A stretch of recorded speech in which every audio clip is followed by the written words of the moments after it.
Hey everyone, I'm Joey from Riftweaver, and I'm here to talk about Tales of Fablecraft. So, we're doing these weekly videos to complement the blog posts that go up, and these weekly videos are going to be our opportunity to sort of capture what's going on in the studio, maybe talk to you about something that's happening with the game, Fablecraft itself. Maybe it's new content, maybe it's a behind-the-scenes look, or it might be some roadmap changes that we have on the horizon, or maybe it's what's coming. Speaking of what's coming, we're working on a demo, but we'll be talking to you about that soon. And Tales of Fablecraft is still slated to release in early access on Steam this summer. It's going to be available on PC and Mac to start. But this week's video is going to be about something pretty awesome. Actually, we've got our creative director, Darci, talking about some of the work that Linda Lithén has been doing for us. And we go really in depth on her process, the brief process, what the artwork looks like over time, some of the detail work. It's a really cool, in-depth look. And so we just wanted to kind of spotlight Linda this week in the weekly video update. And also, I wanted to celebrate a milestone that we hit. You may already know this if you follow us on our Discord or on any of our socials, but we hit 20,000 wishlists on Steam, and that is a really, really cool milestone. We hit it last week. I think we hit it on Friday or maybe late Thursday or something. So wishlists are a pretty big deal for indie games like ours. They help us with visibility. They help us surface on the platform so that other people can see our game when they hit Steam. And without wishlists, we have like absolutely no visibility. So if you like any indie game, not just ours, but if you like indie games in general, you should throw them a wishlist. Just add them to your wishlist on Steam. It helps them a ton. It helps us a ton when you do this type of stuff. And hopefully we'll be celebrating 30,000 wishlists here pretty soon. And you'll hear from me when we do. But for now, I'm actually going to kick it over to Darci. Hey everyone, my name is Darci. I am the creative director for Tales of Fablecraft.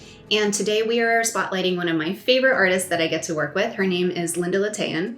Linda and I have been working together for almost 2 years at this point, and she has helped us really define what the game looks like. We've worked on creatures, characters, environments, most recently inventory, and she's just such a blast to work with. So we have an interview that we've done with her that you can take a look at, and that gets very much into her backstory, her inspiration, how she's really formed her path as an artist. But from my perspective, I thought it would be interesting to talk to you a little bit about the actual artwork that we've made, how we got to where we are today, and just give her some shout outs because Linda's the best to work with. All of our artists are incredible. It's one of my favorite parts of my job. And so I just wanted to share it with you. First up, meet Dill Tallgrass. Dill is one of the first pieces, or is the first piece I ever worked with Linda on. And he is this older, fatherly, kind of gruff gentleman. And he runs the Tallgrass Pride in the Long Meadows. He is a Longstrider. And on your first adventure, if you play Tales of Fablecraft, is called Road to the Starfall Festival. Dill will be there as your Pride Guard or Pride Leader.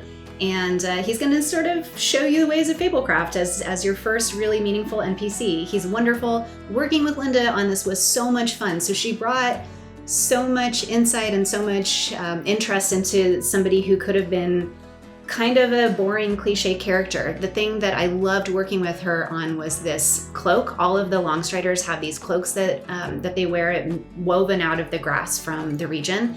They also have this blue pigment on their face that reflects the sky under which they were born. So that's why he's got this sort of strip of blue. This was really fun to work on. When I work with Linda, we usually start with a bunch of different sketches. And so these were all of the ones that she shared with me to begin with. And from there, then we went into creating Dill. I'm very excited to animate this pipe. For whatever reason, I just think like the pipe needs to be animated. So anyway, I love him. You can go and play the game and meet him very, very quickly. He is a trustworthy fella, and it was a delight to make this one with Linda. From there, we went and we were trying to make a tough guy. So this character was actually based a little bit on John McClane from Die Hard. We wanted somebody who is sort of tough, a little bit sweaty, a little bit dirty, a little bit tattered. And so this is how he came into being. You can see this is a player character, so you can play him if you want. He's got this big spear, it's glowing a little bit of magic. His cloak is much more tattered. But all of the Longstriders, they all have sort of a similar green cloak, darker colored clothing with accents of red. And Linda really just helped us figure that out. From there, this was my first opportunity with Linda to create a creature. I wanted this sort of very peaceful, almost like Earth Mama that players could choose to play. Someone who would be very different than Mac or some of the other characters that we had created at this point. But I also really wanted to explore an animal with her. And so I pitched Linda this idea where I basically was like, can we do a zebra made out of grass with horns? And the first thing she sent me back were some of these sketches, which I was immediately delighted by. And we picked the bottom middle one to keep pushing on, and she started refining it. Really wanted the face to just be sort of like peaceful and beautiful. The long meadows have all of these swirling patterns in them, and so she integrated that into the fur. And then you get the character. I should actually talk about the character. We name all of our characters just so that we have someone internally to like, so we know what to call them. And so this character internally is named Delphine, and same sort of beautiful grass cloak. She's got a few more woven fibers to her outfit. One of the things that Linda excels at that I just love about working with her is all of the detail work. So if you zoom into anything like what's on her belt, her cloak, even the flower, the head of the creature that Delphine is standing next to, they're just all so thoughtful and so carefully constructed, which is part of the fun of working with Linda. From there, we moved to a different region called the Wild Woods, and this is a very mysterious, ever-changing place within our world of Mythos. And we really wanted to try something that was more autumnal, and so I gave her this brief with a lot of leaves, and asked if she could come up with sort of an archer character with red hair.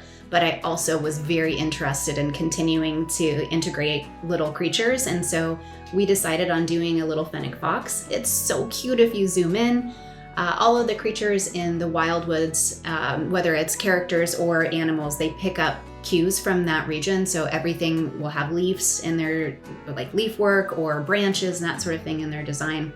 Also, a lot of the characters and the creatures too in this region have antlers.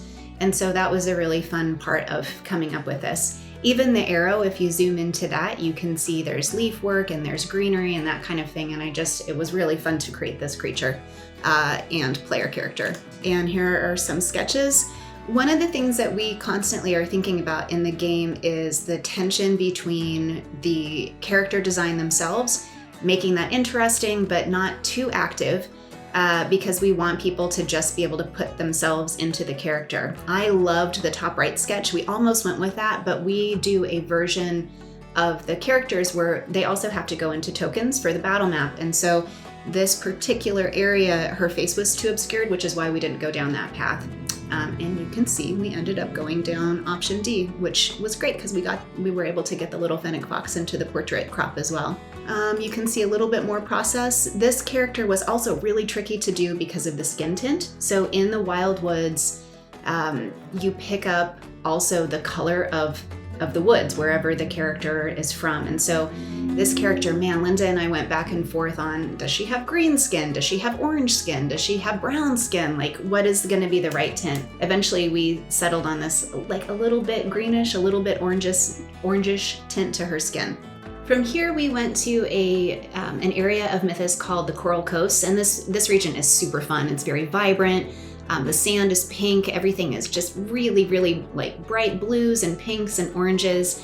It's always really fun to create any sort of creatures or characters in this region. And so Linda and I worked on an NPC here. This is Talia. She's a merchant. And she, if you want it, Talia probably has it. She's got a little bit of everything on this traveling boat. Again, if you zoom into the details, there's just all sorts of cool stuff in this picture. We certainly, once I found out that Linda could create not only amazing characters, but incredible creatures as well, now every time I work with her, I always try and pitch her on adding an animal companion. And so we gave this merchant this cool little parrot, which I think adds a lot of fun hooks. If you're a GM and you wanna have Talia as your merchant, I think there's a lot of fun stuff you're gonna be able to do with her as a character. Linda did another Wave Chaser character for us. Once again, we've got an adorable little monkey creature. If you can come up with a cool name that we should name this creature, please let us know. We're still working on that part. This was our first take at a non-gendered character. We gave this character this like very cool vest design, very inspired by what Kristen Stewart does a lot of times with fashion lately. So this is Lapis, or at least internally we call this character Lapis. Very fun sort of marketplace in the background and just fun beachy vibes, cool fish patterns, a lot of like netting in their character design. And again, just, you know, as you zoom in, there's just so many fun, delightful details to take in.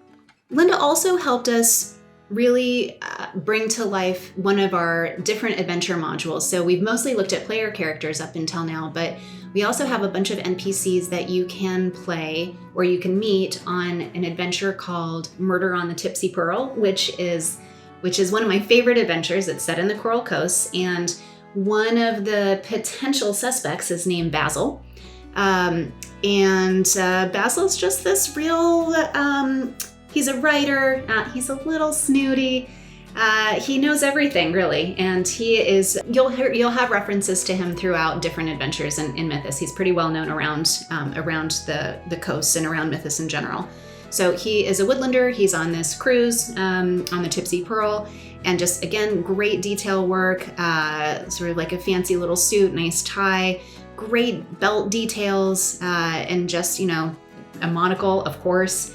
So this one was really fun to do. And also on this adventure, there is, maybe you might find a stowaway. This is a Highlander character, face partially obscured, but you can see some of the like rocky texture to the skin and some of the interesting detail work on the face with this character. After all of that character work, we then realized Linda does some of the best detail work that I have ever seen. And so we thought, what would be a better use of her talent than to make a very crazy wizard lab filled with also lots of mushroom details. And so this is a different adventure called Once Upon a Wildwood that's getting ready to be released pretty soon. And this is a Mushroom Mage's lab. And again, like so many details, this was a blast to animate. Just really interesting, like glowing bits and bubbling bits and all of that kind of stuff. And then finally, we've now tasked Linda in doing inventory with us. And the last couple of Steam updates really went into this, and so I won't spend too much time, but again, just these are all of the different bags that players get when they're creating their Fablecraft character. And so these are different classes you can play, different custom bags come with each one. They all do their own little bits of world building, and they're really fun. So definitely go through all the classes when you're setting up your character and figure out what kind of starting bag would be of interest to you to play. And that, I will stop now. That is a very short list of all of the cool stuff that Linda and I have been working with. She is an absolute delight. You should go and check out the rest of her work on ArtStation or on all of her various social handles. I'm looking forward to working on even more pieces with her and showing you guys what we create. Thanks so much. That was a great look. I really appreciated Darci's time for putting that together for us, and I love Linda's art in our game. I love all of the art in our game. I think it's one of the things that makes Fablecraft so special. Thank you again for watching. If you like Fablecraft, please add it to your wishlist on Steam, and we'll be here next week with another update. See ya!